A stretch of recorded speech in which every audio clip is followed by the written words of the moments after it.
Decir cualquier cosa, me gustaría sumarme a la perplejidad por la tragedia de la muerte de un efectivo del Grupo de Operaciones Policiales Especiales. Un padre de familia que tiene 5 hijos. Esta lógica de que ya a nosotros nos han matado 3, ahora murió uno del otro lado. La verdad que yo siento que ambos grupos que tienen víctimas en esto, las comunidades mapuches de la zona que tienen a Alex Lemun, que es de una comunidad vecina, un niño de 17 años asesinado, a Jaime Mendoza Collido, asesinado hace un par de años nomás, un chiquillo joven de otra comunidad vecina, y bueno, los que han sido muertos en otros lugares.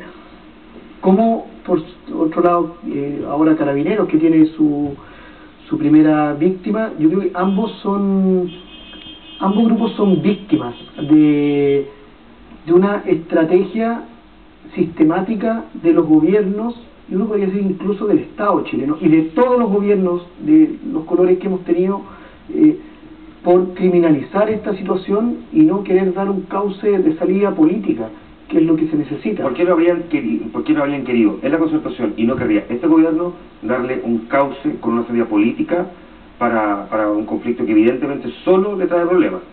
Sí, es un conflicto que solamente... ¿Pero por qué no querrían solucionarlo si es que efectivamente solo le trae problemas? Y además, no solamente eso, sino que además un gobierno...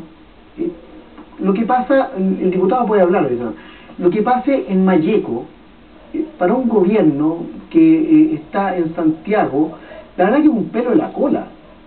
Mientras no haya muchos muertos, es una situación que es bastante manejable comunicacional y mediáticamente. Yo creo que en el gobierno no es que haya malas personas gobernando, sino que viven con las lógicas de las maquinarias políticas. Estábamos ahora recién comentando lo de la encuesta Adimark, y un gobierno está 4 años y tiene que más o menos manejarse políticamente, cortoplacistamente, pensando en cómo lo hago para no caer tanto en las encuestas, y este es un tema que me hace bajar en las encuestas si yo lo abordo. Entonces es como, más bien, tiremos al choque a las fuerzas especiales de Carabineros y arreglémoslo por ese lado nomás. Diputado,